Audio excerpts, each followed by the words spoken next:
தேவனுடைய பரிசுத்த நாமங்களுக்கு துதிகன மகிமை உண்டாவதாக. ஜீவ வார்த்தை என்கிறதான இந்த நிகழ்ச்சியின் மூலமாக தேவனுடைய சத்தியத்தை சத்தியமாக பேசும்படி ஆவியானவர் செய்த கிருபைகளுக்காக அவருக்கு துதிகன மகிமை உண்டாவதாக. இதை கேட்கிற உங்கள் ஒவ்வொருத்தரையும் ஆண்டவர் வசனத்தின் மூலமாக உங்களை ஆசீர்வதித்து வழி நடத்துவாராக. ரோமர் 12ஆம் அதிகாரம் 13ஆம் வசனத்துல நேற்று பார்த்தோம். பரிசுத்தவான்களுடைய குறைவில் அவர்களுக்கு உதவி செய்யுங்கள். பரிசுத்தவான்கள் யார் என்பதை பார்த்தோம். இதுல 12ஆவது அதிகாரத்திலே ஒரு விசுவாசியுடைய வாழ்க்கையில இருக்க வேண்டிய காரியங்களை குறித்து பவுல் நாங்கள் செய்ய வேண்டிய வாழ வேண்டிய குறித்து பேசிக்கொண்டு வருகிறாரு. தொடர்ந்து அந்நியரை உபசரிக்க நாடுங்கள். அந்நியர் தனிய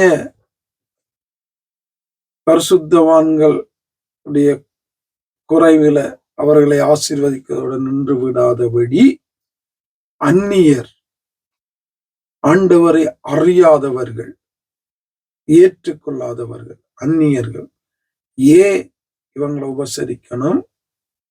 நாங்கள் காட்டுகிற அந்த அன்பின் மூலமாக அவங்க எப்படியாவது ஆண்டவரை ஏற்றுக்கொள்ள வேண்டும் என்பதற்காகத்தான், வேற ஒன்றுக்காக கிடையாது.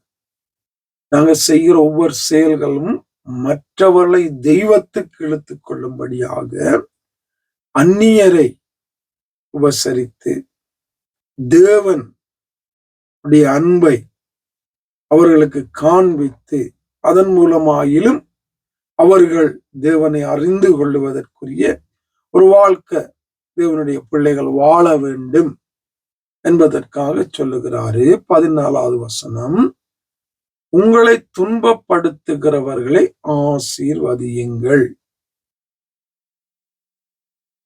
ஆசீர்வதிக்க வேண்டியது என்று சபியாதிருங்கள். உங்களை யாரெல்லாம் துன்பப்படுத்துறாங்களோ அவங்கள ஆசீர்வதிங்கன்னு சொல்றாரு. ஆண்டவர் அப்படி செய்தாரா? செய்தார். அதே போல நானும் நீங்களும் இருக்க வேண்டும் என்று அவர் வாஞ்சிக்கிறார், விரும்புகிறார்.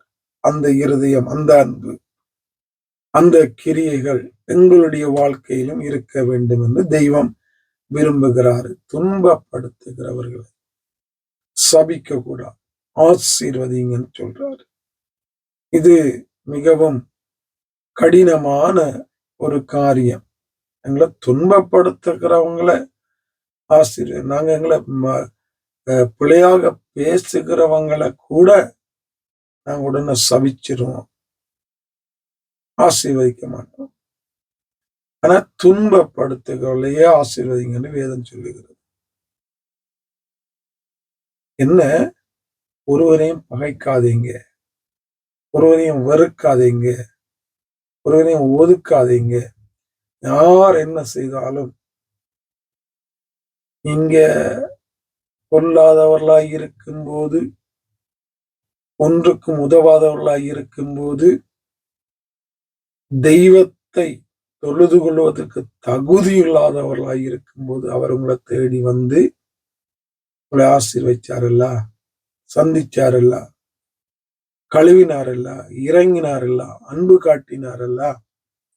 அதே போல நீங்களும் யார் என்ன செய்தாலும் ஆசீர்வதிங்க, சபிக்காம இருங்க என்பதை பவுலுங்க சொல்றாரு. சந்தோஷப்படுகளுடைய சந்தோஷப்படுங்கள், அழுகிறவர்களுடனே அழுங்கள். சந்தோஷமா இருந்தா நீங்களும் சந்தோஷத்துல பகிர்ந்து கொள்ளுங்க.